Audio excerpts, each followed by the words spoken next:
Never gets boring. Hey, good afternoon, everyone. It's been a little while. Hope you missed me. Absolutely. We've got a lot to talk about today, so let's get right to it. First off, I want to acknowledge the tragic plane crash that occurred in Australia that took the lives of 5 individuals, including 4 Americans. The President's thoughts and prayers are with the families of the victims, and the U.S. Embassy and Consulate are ready to provide necessary and appropriate assistance. Moving on, the President was honored to announce that Lieutenant General McMaster will be his national security advisor. General McMaster served his nation in the United States Army for over 3 decades, including during Operation Iraqi Freedom, Operation Enduring Freedom, and Desert Storm. The President met with many distinguished and qualified candidates for the position, and he has said that he will continue to consider many of them and for other positions within the administration. He is especially pleased that Lieutenant General Kellogg will stay on as the National Security Council Chief of Staff. The President is proud to welcome General McMaster to the team. We have full authority to structure the office to his desires to best serve its ultimate mission, which is to protect the American interests at home and abroad. This morning, Secretary Kelly and the Department of Homeland Security released memos regarding the implementation of 2 of the President's executive orders that are designed to protect the homeland. These 2 memos provide explicit guidance to DHS staff on how to carry out 2 executive orders signed by the President on January 25th, one dealing with interior enforcement and one dealing with border security. Perhaps most critically, the President is empowering DHS to carry out the immigration laws currently on the books. Of course, DHS gave a full briefing on these memos this morning, but just to briefly summarize a few of the facts. The memo regarding the executive order enhancing public safety in the interior of the United States outlines several practices and policies in order to strengthen the efficient and faithful execution of this country's immigration laws. That includes hiring more ICE agents and officers, as well as additional mission support and legal staff necessary to support their activities. This memo also directs the establishment of the Victims of Immigration Crime Engagement Office within ICE, fulfilling another major campaign promise of the President. This office will facilitate the engagement with victims and their families to ensure that their questions and concerns regarding immigration enforcement efforts are addressed. The memo regarding the executive order Border Security and Immigration Enforcement Improvements outlines the steps that DHS will take to secure the nation's southern border, prevent further illegal immigration, and to repatriate illegal immigrants swiftly, consistently, and humanely. This includes immediately identifying and allocating all sources of available funding for the planning, design, construction, and maintenance of a wall along our southern border, and hiring of additional personnel, including 5,000 additional CBP border agents. Again, I would refer you to DHS for further comment on these specific memos. There are fact sheets and Q&As on the DHS website that address many of the intricacies and areas within each of these executive orders that you might have questions on. Also this weekend, the President had calls with the President of Panama and the Prime Minister of Trinidad and Tobago. Readouts of those calls have both been provided. The President's team this weekend also had a very productive meeting on the President's plan to repeal and replace Obamacare and ensure that it is replaced with a system that works for all Americans. Back to the President's schedule today. In honor of Black History Month, the President started his day by visiting the National Museum of African American History and Culture. The museum opened last September and has quickly become one of Washington's most visited attractions. The President was joined by a group of individuals that included his daughter Ivanka, Dr. Ben Carson and his wife, Senator Tim Scott, Alveda King, the niece of Dr. Martin Luther King Jr., Museum Director Lonnie Bunch, Dr. David Skorkin, who was the Secretary of the Smithsonian, and as well as others. The President commented several times during his tour about how impressed he was with the museum. Some of the exhibits that he was particularly drawn to included the section on Harriet Tubman, which featured a shawl that was given to her by Queen Victoria in the late 1800s, the section of the museum that featured the courageous contribution of African Americans that have made to the United States military, and the President was particularly pleased by the Muhammad Ali exhibit with the quote, "I shook up the world," prominently displayed. The President also enjoyed viewing for the first time with Dr. and Mrs. Carson the exhibit dedicated to his extraordinary life. Similarly, Alveda King, who had never viewed the museum's exhibit on her uncle, the president was honored that he was able to share this experience with the two of them specifically. The president further expressed his appreciation for the tour and said he looks forward to returning again.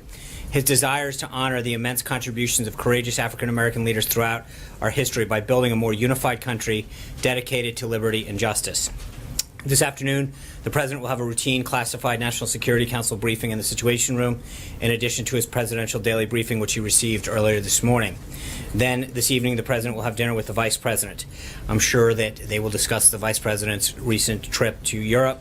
The vice president was an incredible representative for our nation and the president during his time, where he reiterated our support for European allies in unified pursuit of the noble ideas of freedom, democracy, and justice, and the rule of law, and discussing how to do more to encourage all NATO allies to meet their financial obligations and commitments.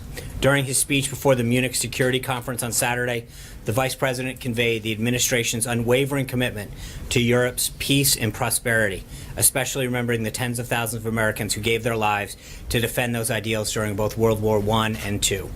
These shared sacrifices are the backbone of our alliance and our mission of security through strength. During his time in Munich, the Vice President also met with 9 world leaders. The Vice President and these leaders discussed the issues most pressing to them, including the escalating violence in eastern Ukraine and the role of NATO in the fight against ISIS. The Vice President also met in Brussels with the President of Vice President Tusk of the Council of European Union and the NATO Secretary General. As a candidate for office, President Trump actually called attention repeatedly to the fact that for too long, many of our other NATO allies have not been sharing the financial burden. The president looks forward to working closely with NATO to advance our shared objectives. A strong NATO means a safer world, and the United States looks forward to working with our partners in NATO to achieve just that.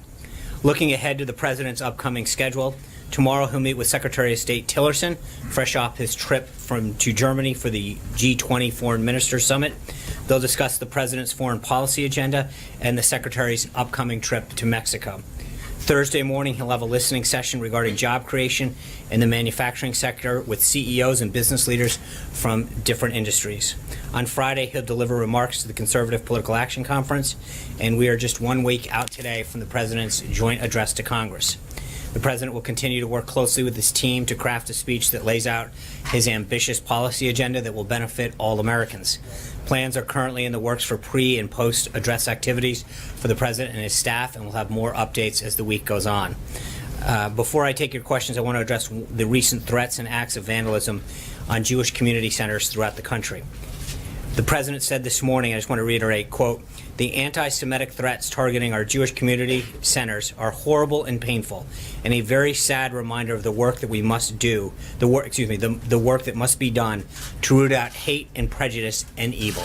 With that, take some of your questions. Jim Stenson. Sean? Yeah. Sean, thank you. I was curious if the president regrets or wants to clarify his characterization, by the way, I have 2 questions, of the media as an enemy of the American people. I think the president has been very clear that certain outlets have gone out of their way to not represent his record accurately, and it is a concern to him. And I think some reporters, he has deep respect for the First Amendment, for the role of the press. I've addressed this multiple times in the past. There's a healthy respect for the press, but I think that it's a two-way street, as I've also said before, and I think that the president understands that certain outlets have gone out of their way to not be completely accurate and fair in their coverage of what's going on. Speaking of the media, I've noticed 2 times in the last week that you've been directly contradicted by 2 members of the media, one of them Bill Maher of HBO, who said that in front of guests at Mar-a-Lago, the president was briefed on the classified North Korean situation. Say that again. I'm sorry. The president and the prime minister of Japan were briefed in front of guests. No, I didn't say that. No. This is what was being said on HBO, that the president and the prime minister were briefed on classified information in front of guests at Mar-a-Lago. I just want to clarify, did that happen? No. Did they go to this game? No, I think I walked through this timeline before, Jim, and it's amazing. A photo gets put out, the president's got a piece of paper, and the immediate conclusion is he's got to be talking about classified information. the president was briefed on the situation in North Korea prior to the dinner in a skiff that's at Mar-a-Lago. He went and had dinner. He discussed the logistics of the press conference, which I've talked to you all about before. There was a question as to where to hold the press conference. They had a discussion about the logistics of it. And subsequent to that dinner, he was briefed again in a skiff with updates on the situation in North Korea. That's it, plain and simple. But to your first question, I think that it's amazing that the immediate jump of conclusion to several outlets was, well, there's a piece of paper. It must be classified. I don't. It's amazing to see that, and to see people jump to that conclusion that he's surrounded by his staff and members of the Japanese delegation. The conclusion is they must be doing something nefarious or wrong. In fact, he followed every procedure that's laid out. And I think in some cases it's disheartening to realize that those are the kind of immediate conclusions that somebody jumps to. When you talk about coverage, we have a free press. We have the right for people to say and do what they believe. But at some point, it is incumbent upon people to try to get it right. And in that case, it wasn't even attempted. It was a jump to conclusion by many to say that there must be something else going on, when in fact we were able to provide a very, very clear tick-tock as to far as what had happened. And that, Jessica. John, question about the resignation of the 10 people on the Asian American Council. Right. That happened last week, and in the letter they said in part, we can no longer serve a president whose policies aim to create outcomes that are diametrically opposite to our principles, goals, and charge. First of all, what's the White House's reaction, and do you plan to appoint your own members to this council? Yeah, those members of that council were political appointees of the Obama administration. Their terms were set to expire this year. So it's not surprising in the sense that they were appointees of Barack Obama. They were going to have their terms expire. But I get it. But most political appointees from other agencies or whatever would automatically resign because of the term of these individuals. They would carry through to later in the year. But I don't think it's surprising that people who were appointed by Barack Obama to fulfill his agenda suddenly understand that there is a new administration in town and didn't want to stay on board. But we will make sure that we appoint people to this task force. It's important. It's something that's provided guidance to multiple presidents in the past, and we will continue to do that. Shannon. On the statement today about the anti-Semitic acts, what specifically is the president going to do to address that issue? And along those lines, there were reports earlier on that he was considering changing the mandate of this countering violent extremism program to focus just on Islamic extremist groups. Is he still considering that, or would he also leave the scope of the program to also consider... Are you talking about the travel executive order? No. This is the countering violent extremism program that... And again, I think we're getting ahead of ourselves there. There's nothing to announce on that front. And secondly, to the first part of your question, I think the president's going to do what he's talked about since election night. It's through deed and action.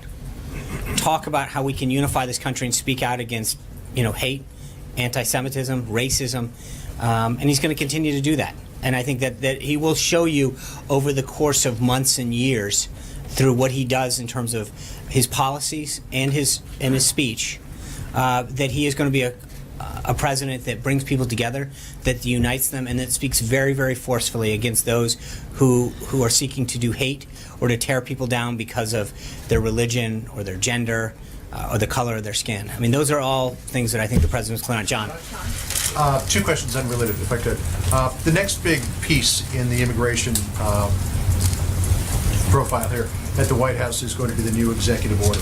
Is the president confident that this one will pass legal muster? And if he is, what gives him that confidence?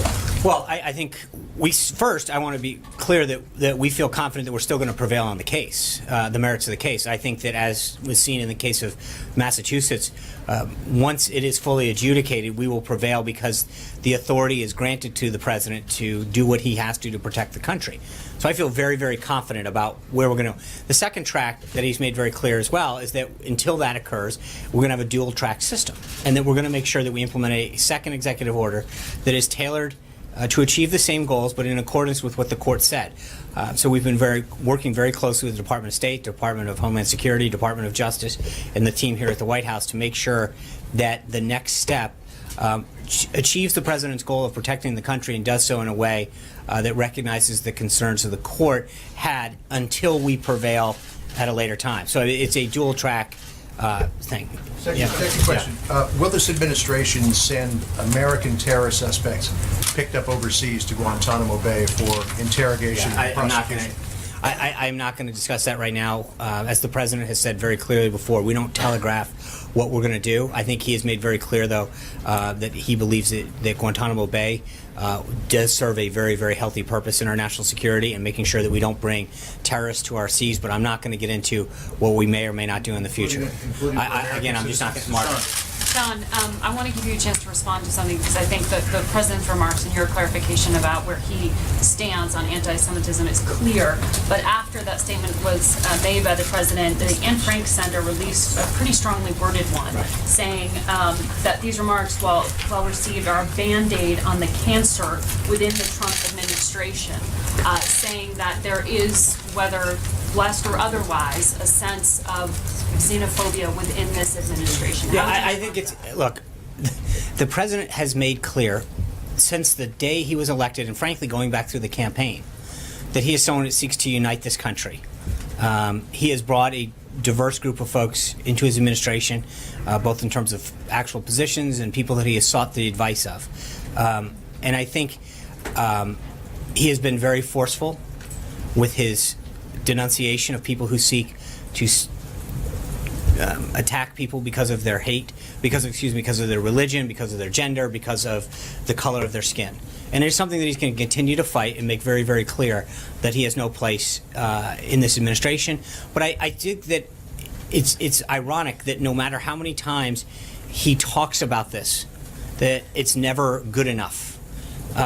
Today, I think, was an unbelievably forceful comment by the president as far as his denunciation of the actions that are currently targeted towards Jewish community centers. But I think that he's been very clear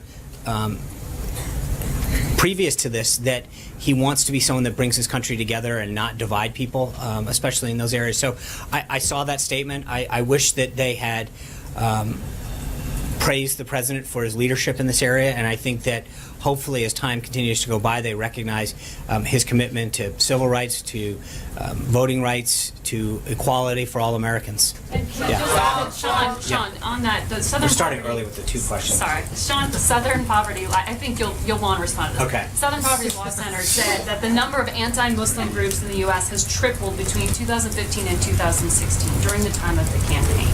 Is this message within the administration, anti-Semitism is not allowed, xenophobia is not allowed, anti-Muslim sentiment within the administration, has the president been forceful about that particular issue? Well, I think that the president, in terms of his desire to combat radical Islamic terrorism, he understands that people who want to express a peaceful position have every right in our Constitution. But if you come here or want to express views that are seek to do our country or our people harm, he's going to fight it aggressively, whether it's domestic acts that are going on here or attempts through people abroad to come into this country. So there's a big difference between preventing attacks and making sure that we keep this country safe so that there is no loss of life and allowing people to express themselves in accordance with our First Amendment. Those are two very, very different things. So, Sean, Sean, you talked about how the manufacturing. I didn't know where you were going. No, as long as we're in the back. That's all right. Next. Talk next for me. You can get next. You said the manufacturing CEOs are coming on Thursday, so let me ask you something that's important to them, which is the border adjustment tax. The president earlier this year called it, quote, too complicated.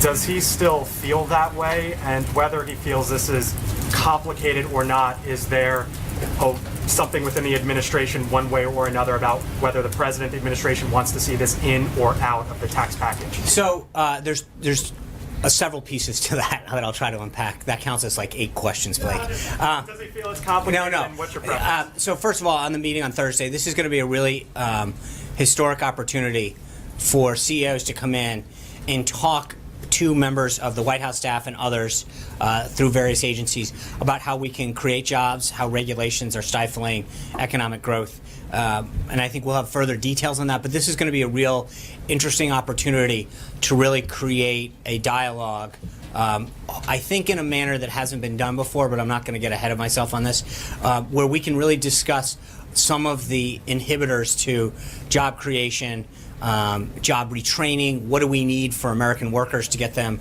ahead of the curve? With respect to specific policy positions, I think the president's been very clear that in the next couple of weeks we expect to have a tax plan that gets out there that is being worked on continuously. And so I'm not going to get in front of that. While the CEOs are here, I'm sure beyond some of these things, that's an opportunity for them to express what some of those policies are that are both helping them create jobs and grow the economy and also inhibiting them. So let's let that conversation play out. Yes. Okay, thank you, Sean. My name is Raquel from TV Globo News Brazil, and I have a question. There are doubts in Brazil right now about what's going to happen to the relationship between the two countries with the new administration, especially related to immigration and also to trade deals. Does President Trump also plan to review policies, bilateral policies with Brazil and trade deals? And also my second question, how does the administration see the current turmoil, economical and political turmoil in Brazil? And one more question, if I might.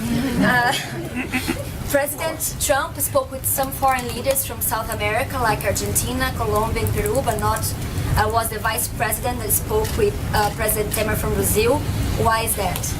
Well, obviously we cherish our relationship with Brazil. I think there's a timing factor here, and I think we'll look forward to speaking with the president soon. So I wouldn't read too much into that right now. It's just a matter of getting things on the schedule. We're going to review all the trade deals that are out there. The president's made very clear. Some of them have occurred, well into a decade, 2 decades ago. I think the idea is to make sure that we are looking at all of the trade deals we have throughout the globe to make sure that they continue to benefit American workers. And in many cases, we can update these deals. So it's not any one particular country. I think that we're going to look throughout the whole host of trade agreements and then other trade-related agreements that we have with countries to make sure that they are the most up-to-date and they address the technological advances that have occurred. And look at the various services, whether it's financial services or manufacturing, and that they reflect the current state of play. So this isn't any one country. I think the president made clear throughout the campaign and subsequent that he wants to review every trade deal to make sure that America and American workers are maintaining the best deal they possible. Corbett. Oh, I'm sorry. The turmoil. Yeah. How does the administration see the turmoil in Brazil now? I'm going to ask you. I think that's a question for the Department of State right now. Corbett. Yeah. Zeke. Thanks, Sean. 2 questions for you. One on the NSC meeting later this afternoon. Is that the first meeting of the National Security Council of the President with all the principals there? No, that is just a routine briefing, but because of the nature of it, it's happening in the Situation Room. I mean, but is that with staff or is that with staff? Okay, so it's not with like the principals. I mean, Now we're upgrading. when do you anticipate the first formal meeting of the National Security Council? I think General McMaster's got here at noon today, so we move fast. But I think that we need to give him a few days probably to get his team together. So the president was obviously very pleased with the selection. I think when you saw the bipartisan support that General McMaster received from the variety of the political spectrum, people who have served in Republicans and Democrats, academics. Pundits, columnists, that he made an outstanding choice.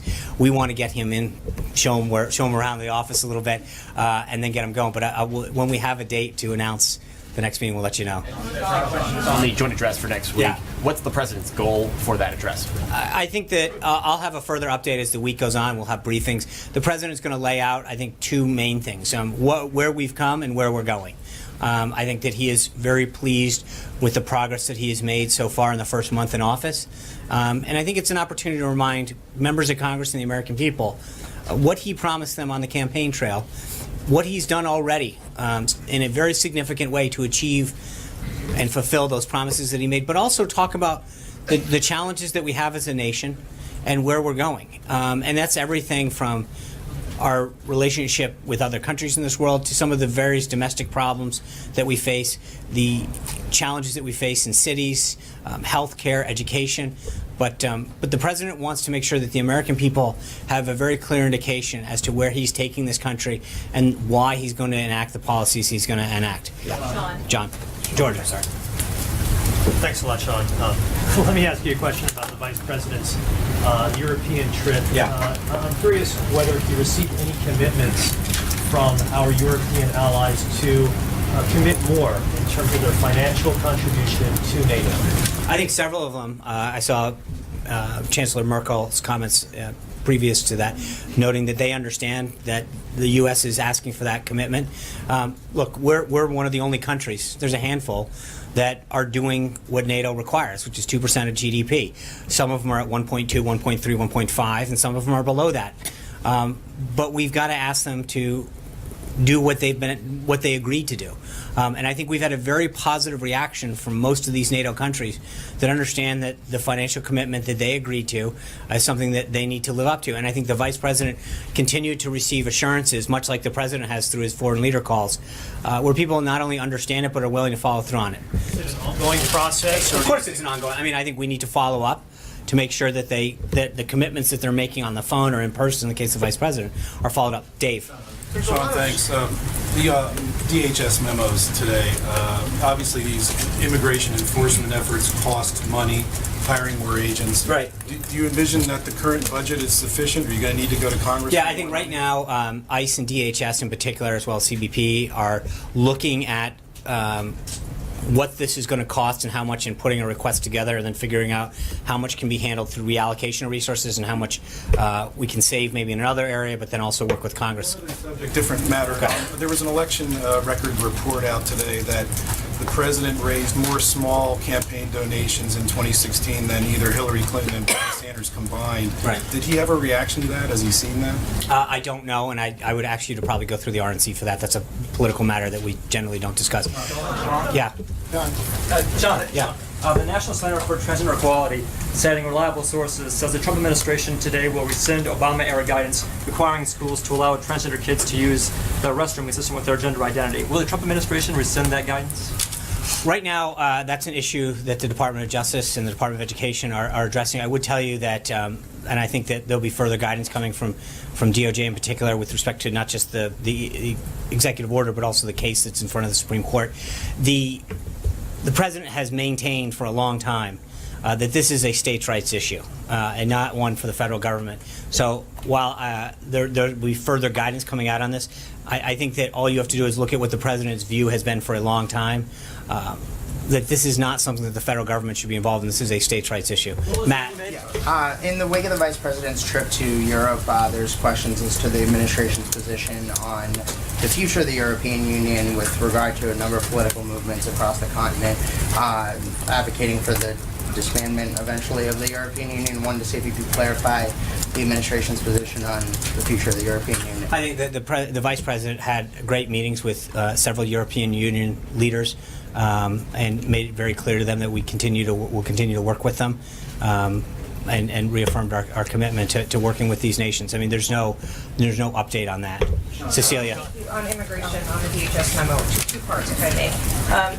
Is one of the goals here mass deportation? No. Not at all.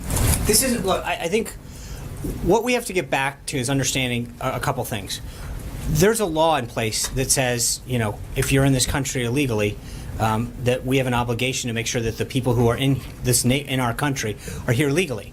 What the order sets out today ensures that the million or so people that have been adjudicated already, that ICE creates a system of prioritization, and make sure that we walk through that system in a way that protects this country. This is consistent with everything the president has talked about, which is prioritizing the people who are here, who represent a threat to public safety or have a criminal record.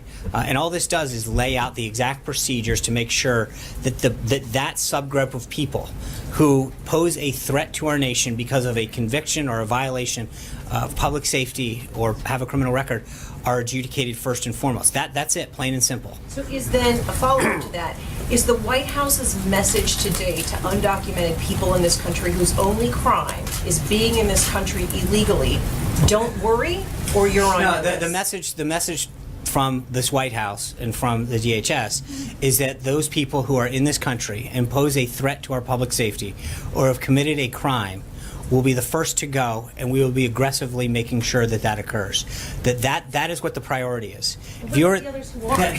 They're watching this fearful right now. Cecilia, the president has said multiple times that we've got to look at this issue on a very, very holistic way. And the number one priority, when you look at the scope of how many people are in the country illegally, the number one priority is making sure that people who pose a threat to this country are immediately dealt with. And this is not a small group of people. We're talking close to 1 million people who have already been adjudicated and had their status processed through a formal due process system. And so what we need to do now is to make sure that we focus the resources and the efforts on those people going first and foremost. And the fact sheet and the information that we put out lays that out very, very clearly, what is being done. But for so long, the people at ICE and CBP had their hands cuffed behind them, and when they were going to deal with the mission of their job. The last administration had so many carve-outs for who could be and who couldn't be adjudicated that it made it very difficult for the customs and enforcement people to do their job and enforce the laws of this country. But right now what we've done is to make sure that they have the ability and the guidance and the resources to do what their mission is. And that's it, plain and simple. And the president is consistent with his priority of making sure that those people who pose a threat to this country are the first ones to go. Sean, on immigration, just to follow up, the president has a carve-out himself for DACA. Yeah. Can you explain the process, expand on what you were saying on Thursday about the process that the administration has taken? Yeah, I think this is and this is what I was basically talking to Cecilia about, which is the president's made clear when you have whatever 12, 14, 15 million people in the country illegally, that there has to be a system of priority. And right now, ICE's priority is going to make sure that we focus first and foremost on that. He's specifically in the guidance, it talks about that DACA and DAPA, unless someone who fits under that program fits into the subcategory, is not subject to what is being dealt with now. Remember, everybody who is here illegally is subject to removal at any time. That is consistent with every country, not just ours. If you're in this country in an illegal manner, that obviously there's a provision that could ensure that you be removed. But the priority that the president has laid forward and the priority that ICE is putting forward through DHS's guidance is to make sure that the people who have committed a crime or pose a threat to our public safety are the priority of their efforts, first and foremost. Caitlin. John Okay. Kasich. Can I follow up? Let me follow up. Yeah. The president has also, and his team has also had reservations about undocumented people in the United States who are beneficiaries of public assistance or access to benefits either at the state or the federal level.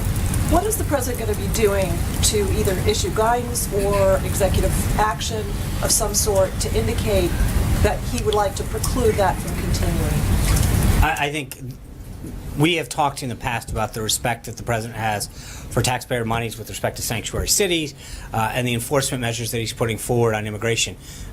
Right now, obviously, the actions today are focused on people who are in this country and what we need to do on our southern border to facilitate the building of the wall that he's talked about. So we're doing this one step at a time in a very methodical way, and right now the focus is to make sure that ICE and CBP and DHS have the authority and the resources to carry out that first mission. We will have more, and it continues to see that immigration is one of those issues that he was very, very clear and consistent on in the campaign, and we're going to continue to implement the policies that he talked about to keep the country safe. Caitlin. Thank you. John Kasich has been a very vocal critic of President Trump, even in the campaign, saying that his immigration plan was crazy. His statement that the elections were rigged was silly, and he did not endorse him and did not vote for him. What is the president hoping to accomplish with their meeting at the White House on Friday? So, Governor Kasich has reached out on multiple occasions to meet with the president to follow on, and the president, has shown through the transition and since time in office that he wants to meet with anybody that can help move this country forward and share in his vision. I think that includes people who are with him, who are not with him, who are on the other side of the aisle, who are independents, union workers, business leaders. Now that he is president, and frankly, I would again date it back to the transition. He understands that he's the president for every American, and he's talked consistently about having a united country. And you do that by bringing people together, whether or not they agree with you on every issue or one or two issues. But if there's common ground that can be found to move the country forward, then great. And I think so many of the president's priority issues are issues that Ohio is dealing with, and that he wants to make sure that he can continue to work with Governor Kasich so that every American benefits from his thing. April. Did Kasich ask for the meeting? Yes. Okay. Thank you. Okay, what did the president gain from his tour today? You talked about where he visited, the exhibits that he visited.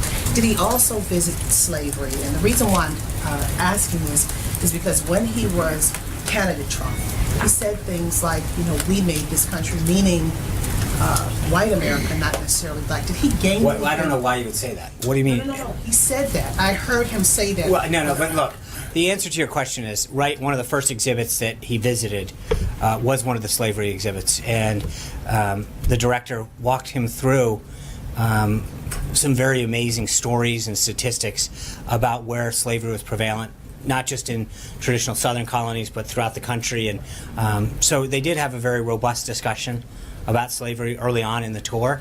And I think that it was a very eye-opening and powerful tour for him, and frankly for every American. And I would encourage any American that can find the time and get in, because it's so popular.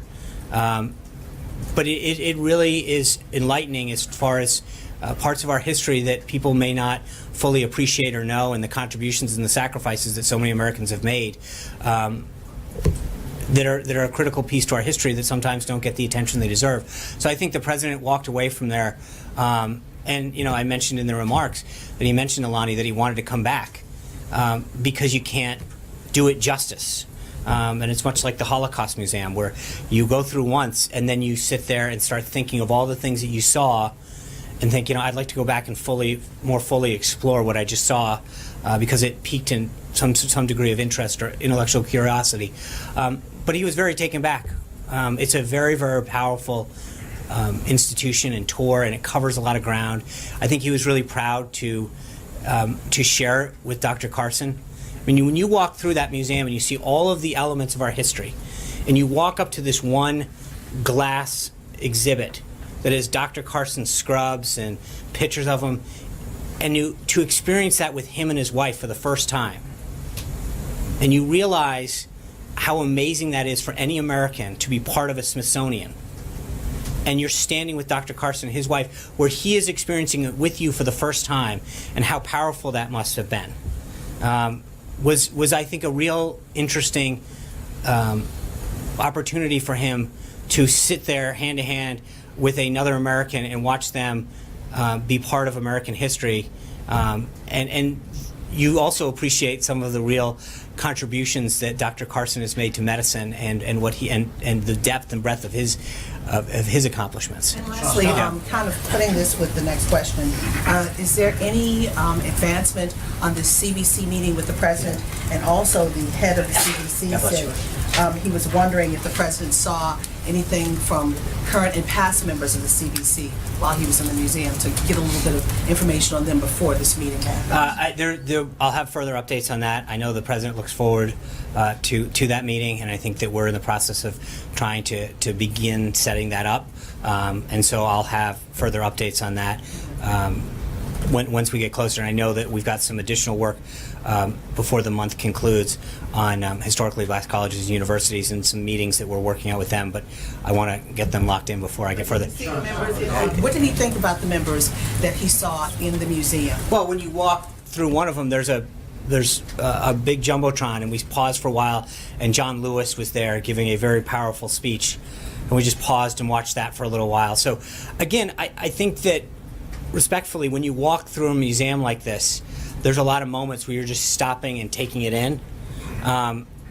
And there's, if you haven't been there, you walk up this one ramp and they stop and there's two big screens, and one of them is a video screen, and it's a massive jumbotron. Right, and we watched the video of John Lewis and talking there and describing his efforts in championing of voting and civil rights. And so I know the president paused and watched it and listened to it. And again, I would just go back to how he described his overall. We didn't dissect the different things, but I watched him, and it was a very powerful experience for him, and I know he looks forward to going back. Hallie. Sean, two questions for you. First one on undocumented. You just made very clear that the president's priority is to deport those who pose a threat to public safety. Right. I know you're familiar with the case in Arizona of the mother of Guadalupe Garcia de Rios. Is she a threat to this country? I'm going to leave that up to ICE. We don't get involved from the White House to particular cases. That's not. But right, and I understand. But is she a threat to public safety? But Hallie, I think the answer is that ICE determined that she had violated the law in a way that was in accordance with this. Again, we've got to get back to this idea that our job, especially here at the White House, isn't to call balls and strikes and say, well, this person only violated part of the law, or let them go on this. If this was any other subject, if this was tax evasion, we said, well, they really only violated a little bit they only cheated on their taxes a little. You wouldn't be saying, hey, should they really be going to prison or should they be getting a fine? At some point, laws are laws. And if people have a problem with a law, whether it's at the local, state, or federal issue, then we should petition our lawmakers and the executive and at that particular branch of government and change it. But our job shouldn't be to figure out, should this individual not have to abide by the law? Should this individual get a pass? If we want to change the law, we've got a very amazing process here in this country to both create and change laws. And so I don't want to comment on the specifics of any one case, because I think that then puts the White House in a position of deciding, who is following the law and who isn't, and who should get a pass. The bottom. What you just said, right? A prioritization of cases. No, there's a difference. When you have 13 or 14 million people, they're in the country different. I think it's one thing to say prioritize people who pose a threat to public safety, and go after this individual or that individual or whatever. There's no question that you have to have priorities in anything. What do you do first? What do you do second? What do you do third? And when you're talking about 13, 14, 15, potentially more millions of people in this country, the president needed to give guidance, especially after what they went through in the last administration, where there were so many carve-outs that ICE agents and CBP members had to figure out each individual whether or not they fit in a particular category, and they could adjudicate that case. The president wanted to take the shackles off individuals in these agencies and say, you have a mission, there are laws that need to be followed, you should do your mission and follow the law. And for specific cases, I would refer you to ICE in particular and do that. Where did you get the 13 million number? Hallie's on number 2. 14 million number. Where did you get that number? Glenn, it's Hallie's turn. Can you please not interrupt her? Sorry. Sure. Do you want me to take that now? No. I think I'm not going to allow you to be interrupted. So the second question is on the anti-Semitism comments that you referenced from the podium. The president made very clear. You said, though, that he has taken opportunities in the past. Just last week, though, right, he had the opportunities to deliver a message to the American people about anti-Semitism. He made very clear he was not anti-Semitic, and he was, in fact, insulted by that.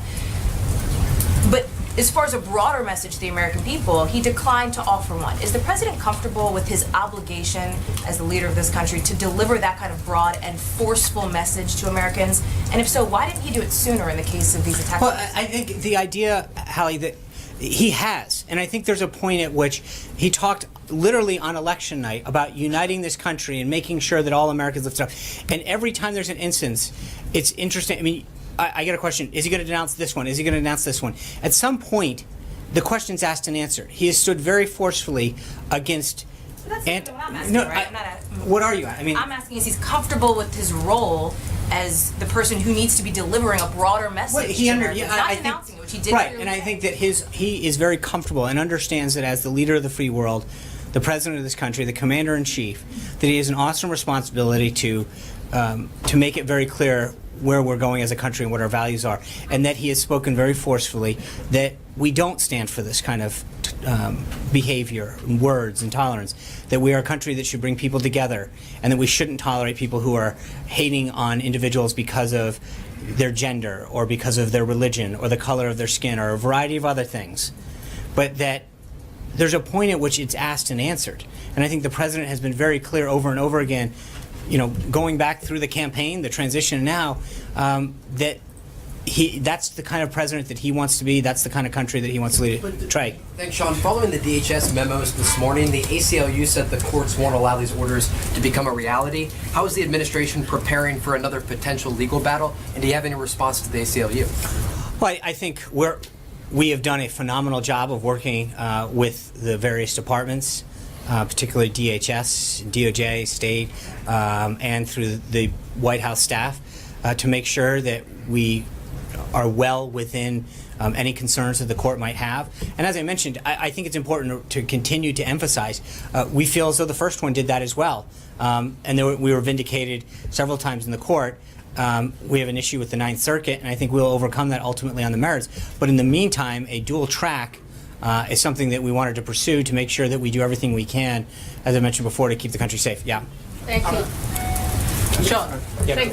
Sure. Yeah, thank the Australian foreign ministers here today meeting the Vice President. I'm sorry, say that. The Australian foreign ministers meeting the Vice President today and also the Secretary of State tomorrow. I guess we can assume that the US-Australia refugee deal will come up. Now, last time we spoke, the President was still considering and reviewing the deal. Can you just update us on what I'm the going to current wait. We'll have a position is? readout of that. Yep. Okay. Of course, everyone gets to. Yeah. If you could just update us on the current position on the deal, and also given that recent exposure on the President's distaste for it, will Australia be expected to return the favour? Look, I would wait. We'll have a readout after that call as far as what they discussed, but I've got nothing. I don't want to get ahead of the Vice President's meeting with either Secretary of State or the Vice President. Kristen. Thank you. I have two questions. One on the immigration and refugee executive order that we're expecting in the coming days. So that it withstands legal challenges, can you tell us what the language might look like as it relates to Syrian refugees? I appreciate the effort, but when we have it ready, we'll get it out. And I think part of this is ban on Syrian excuse me. refugees? I appreciate the second try, but we're not ready to announce it. And part of it is that we're making sure that it is completely ready to go. And so when we have that, we will get it out to you. And the reason that we haven't announced it is it's not ready to be announced. I want to try one more on the comments that the President made today about anti-Semitism. In terms of the timing, obviously he was asked about it, right.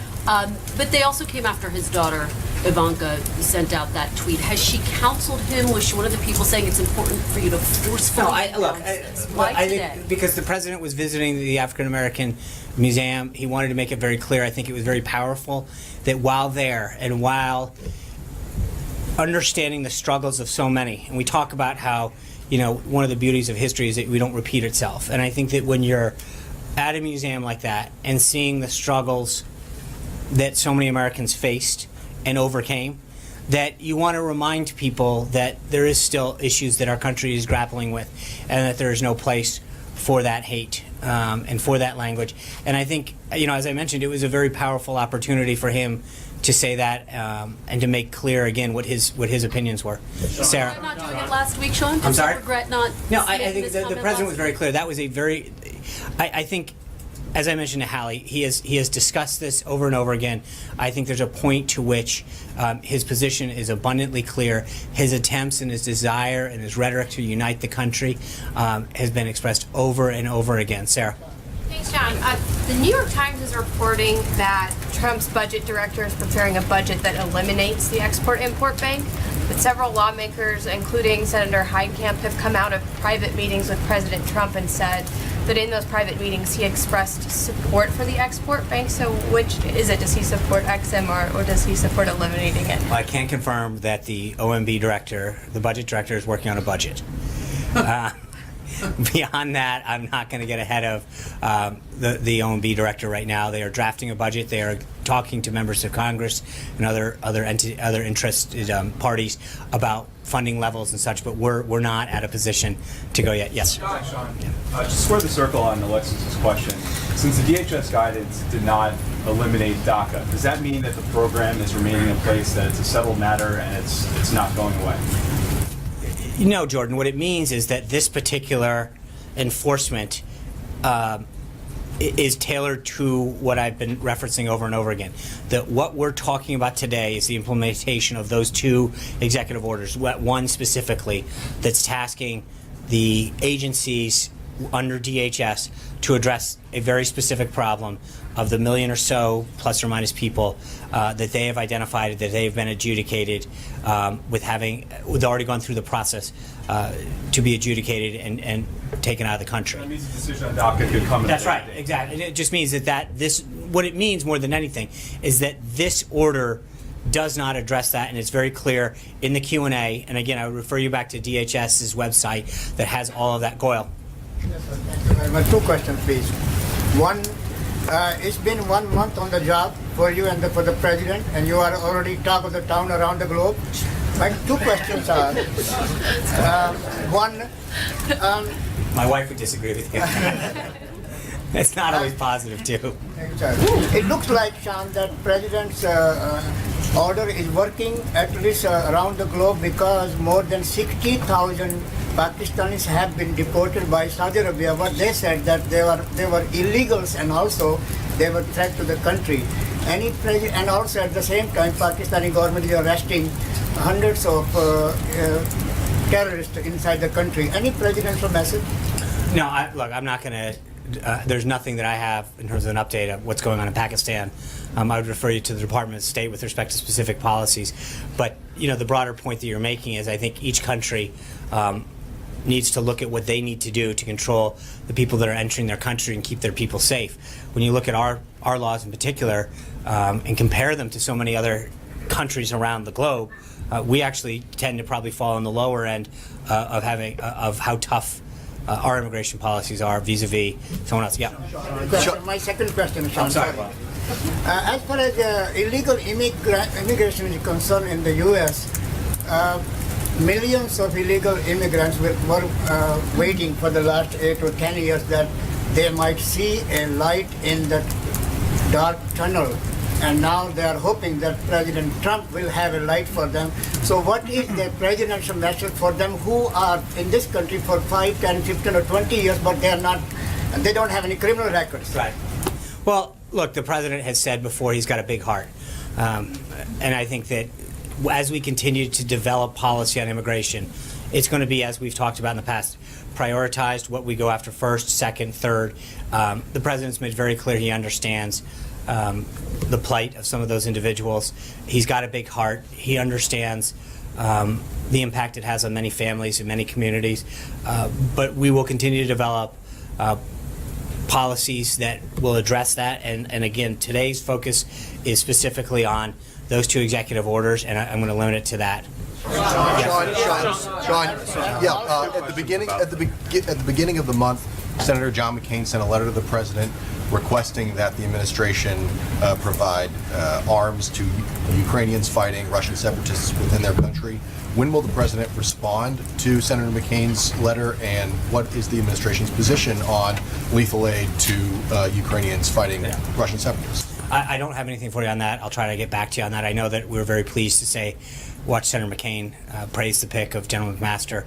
That's obviously someone that we will consult with, but we were pleased to see so much support for him. Scott Thuman.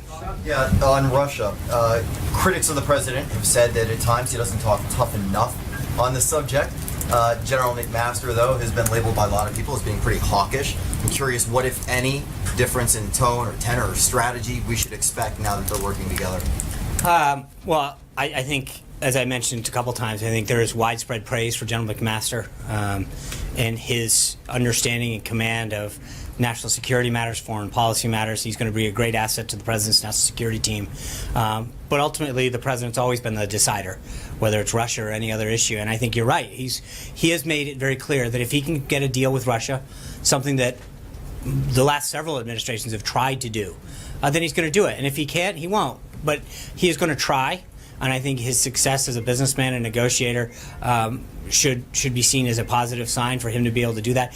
But he understands that if he can find common ground on defeating ISIS and combating terrorism, growing the economy where we can find areas of economic interest, then we're going to do it. But that's that's where we're going to continue to work with Russia if we can. He'll get a deal if he can. He won't if he won't. But he's going to try. And I think where others have failed, he's going to make sure that he does everything possible to make sure that if it's in the interest of the United States, he will get a deal. Vivian. Another question on General McMaster. So how much leeway is he going to get to restructure, to bring on his own people? There were some reports that Admiral Harwood was not allowed to, or others as well. So can you address that? Thank you. I can. He will have 100%. The President has been very, very clear with that. He is the national security advisor, and he will have whatever he needs to implement a successful team. But, with respect to Admiral Harwood that you brought up, Admiral Harwood made it very, very clear that he wanted this job. He would love to take it. He was impressed with the team. But during the course of discussions, it came up and he said, before I continue with this discussion, I need to address some financial and family concerns. He went back, he came back to us and said, I am unable to continue the discussions because of some financial concerns and some family issues that we have. I spent 40 years serving this country in the United States Navy. I talked to him again Saturday night. He said, if there's another opening in a year or two, I would be honored. I am so impressed with the team that's there.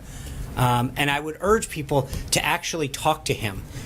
He was so excited about being part of the team. He was available to as many reporters as he could take. We gave out his information, his contact information. And he's been very clear. He wrote a letter to the President prior to, first thing Tuesday morning, he was in the UAE. He sent the letter over, and we had it first thing in the morning, where he said, because of family concerns, because of some financial constraints, having served this nation for 40 years, I can't take this job. But I'm unbelievably impressed. All of the rumors about the discretion that he would have over staff or any other thing were 100% false. He's made it clear that he would love to serve in the future, that he was impressed with the team, that he wanted to do this. There were just some constraints financially and family-wise that come with or after having served 40 years in the military, and some sacrifices, both financially and family-wise, that he had to make. But I've talked to him several times. I know the team has talked to him.